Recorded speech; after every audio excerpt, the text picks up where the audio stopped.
គ្រប់ជ្រាបសួរទៅកាន់ពុកម៉ែបងប្អូនក៏ដូចជាប្រិយមិត្តដែលនិយមចូលចិត្តស្រឡាញ់ទៅនឹងវិស័យទូកងឥឡូវបានមកដល់វត្តទី5ហើយវត្ត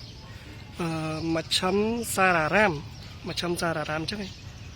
ហ្នឹងហើយមកដល់រោងទូកជំរំរបស់កន្សៃសូរិយាណាពុកម៉ែបងប្អូនអរគ្នាហើយសម្រាប់ក្នុងរោងទូកនេះគឺមាន3គ្រឿងនេះមានសេរីចាស់មួយគ្រឿងដែរនៅខាងនោះរោងទូកជាប់សោយចឹងចោតកាត់ទេបាទថតពីក្រៅនេះកន្សៃសូរិយានេះបងប្អូនហ្នឹងឈ្មោះពេញហ្នឹងកន្សៃសូរិយាដែលចូលសែនជ័យហើយនេះគឺមួយគ្រឿងដែលពេលប្រកួតណាហើយសម្រាប់មួយគ្រឿងនេះគឺសម្រាប់ទុកហាត់ណាបងប្អូនអរគ្នាសានមែនតើកណូគឺសាមញ្ញទេប៉ុន្តែល្បឿនវិញគឺថាมันធម្មតាទេបងប្អូនអរគ្នាសម្រាប់មួយគ្រឿងនេះណាកន្សៃសូរិយាដែលចូលសែនជ័យ